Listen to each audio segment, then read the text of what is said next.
Hi ಎಲ್ಲರಿಗೂ ನಮಸ್ತೆ. ನಾನು ನಿಮ್ಮ ಆಶಾ ಚಂದ್ರಭಟ್ಟ. ಆಶಾ ಸ್ನಾಳ ಪಾಕಕ್ಕೆ ನಿಮಗೆಲ್ಲರಿಗೂ ಸ್ವಾಗತ. ಇವತ್ತು ನಾವು ವಿಟಮಿನ್ ಸೊಪ್ಪನ್ನು ಉಪಯೋಗಿಸಿಕೊಂಡು ಒಂದು ಮಸಾಲೆ ದೋಸೆಯನ್ನು ಹೇಗೆ ಮಾಡ್ಬೋದು ಅಂತ ಹೇಳೋದನ್ನು ತೋರಿಸ್ಕೊಡ್ತಾ ಇದ್ದೇನೆ. ಸೊಪ್ಪುಗಳು ಆರೋಗ್ಯಕ್ಕೆ ಬಹಳ ಒಳ್ಳೆಯದು. ಹಾಗಾಗಿ ಬೇರೆ ಬೇರೆ ಥರದ ಸೊಪ್ಪುಗಳನ್ನು ಉಪಯೋಗಿಸ್ಕೊಂಡು ನೀವು ದೋಸೆಯನ್ನು ಮಾಡಿಕೊಳ್ಬೋದು. ಇದೇ ಸೊಪ್ಪು ಸಿಗಲಿಲ್ಲ ಅಂದರೆ ನೀವು ಪಾಲಕ್ ಸೊಪ್ಪು ಅಥವಾ ಸಬ್ಸಿಗೆ ಸೊಪ್ಪು, ಮೆಂತ್ಯ ಸೊಪ್ಪು, ನಿಮಗೆ ಯಾವುದು ಅವೈಲೇಬಲ್ ಇದೆ ಅದನ್ನು ಹಾಕ್ಕೊಂಡು ಮಾಡ್ಕೊಳ್ಬೋದು. ನೋಡಿ, ಇದು ವಿಟಮಿನ್ ಸೊಪ್ಪು ಅಂತ. ನಮಗೆ ಹಳ್ಳಿಗಳಲ್ಲೆಲ್ಲ ಬೇಲಿಗಳಲ್ಲೆಲ್ಲ ನಾವು ಇದನ್ನು ನಟ್ಟಿರ್ತೇವೆ. ಹಾಗೆಯೇ ಮನೆ ಸೈಡಲ್ಲಿ ಜಾಗ ಇರುವಲ್ಲೆಲ್ಲ ಇಂತಹ ಸೊಪ್ಪುಗಳನ್ನೆಲ್ಲ ನಾವು ಬೆಳೆಸ್ತೇವೆ.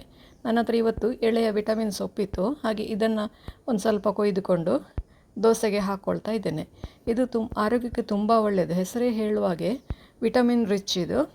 ಇದಕ್ಕೆ ನಾನಿಲ್ಲಿ 2 ಕಪ್ಪಷ್ಟು ಅಕ್ಕಿ ತಗೊಳ್ತಾ ಇದ್ದೇನೆ.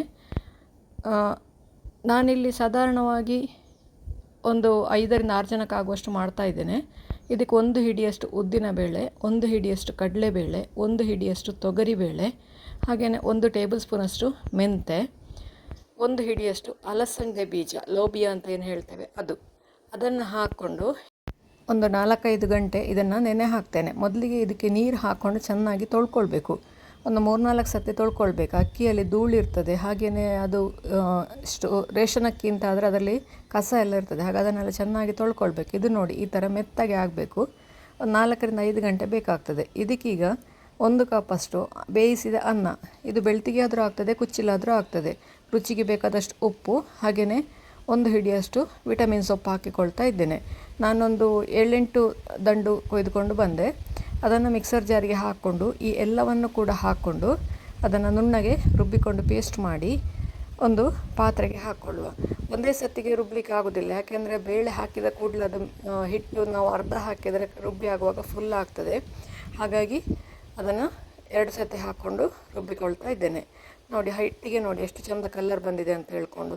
ಗ್ರೀನ್ ಕಲರಲ್ಲಿ ಬರ್ತದೆ. ನೀವು ಯಾವುದೇ ಸೊಪ್ಪು ಹಾಕಿ ಮಾಡ್ಬೋದು ಇದನ್ನು. ಬಸಳೆ ಸೊಪ್ಪು, ಹರಿವೆ ಸೊಪ್ಪು, ನಿಮ್ಮ ಹತ್ರ ತೊಂಡೆಕಾಯಿ ಸೊಪ್ಪಿದ್ರೆ ಅದು ಕೂಡ ಒಳ್ಳೆಯದಾಗ್ತದೆ.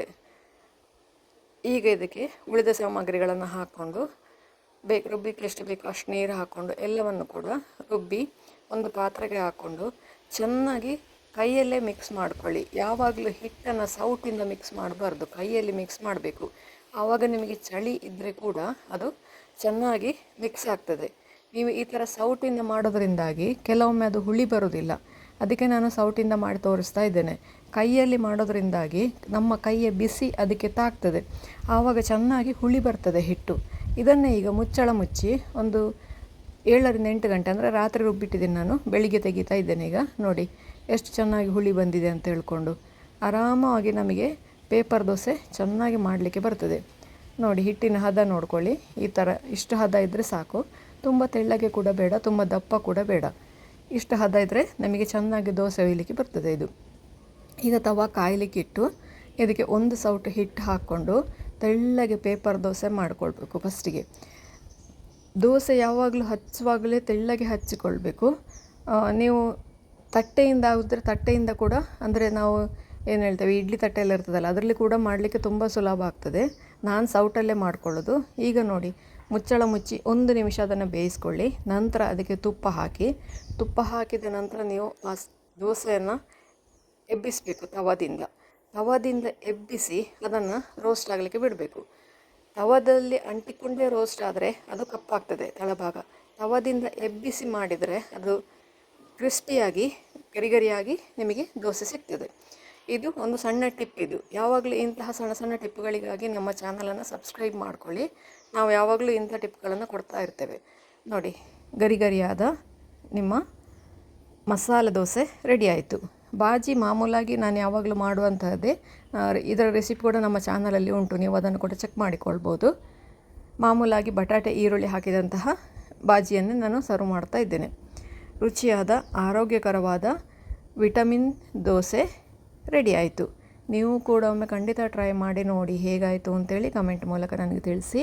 ಲೈಕ್ ಕೊಟ್ಟು ಶೇರ್ ಮಾಡಿ. ನೀವಿನ್ನೂ ನಮ್ಮ ಚಾನಲನ್ನು ಸಬ್ಸ್ಕ್ರೈಬ್ ಮಾಡ್ಕೊಳ್ಳಿಲ್ಲ, ಸಬ್ಸ್ಕ್ರೈಬ್ ಮಾಡಿಕೊಂಡು ಪಕ್ಕದಲ್ಲೇ ಇರೋ ಬೆಲ್ ಐಕಾನನ್ನು ಒತ್ತಿ ನಮ್ಮನ್ನು ಸಪೋರ್ಟ್ ಮಾಡಿ. ಮುಂದಿನ ವೀಡಿಯೋದಲ್ಲಿ ಇನ್ನೊಂದು ಹೊಸ ಅಡುಗೆಯೊಂದಿಗೆ, ಇನ್ನೊಂದು ಹೊಸ ರೆಸಿಪಿಯೊಂದಿಗೆ ಪುನಃ ನಿಮ್ಮನ್ನು ಭೇಟಿಯಾಗ್ತೇನೆ. ಧನ್ಯವಾದಗಳು.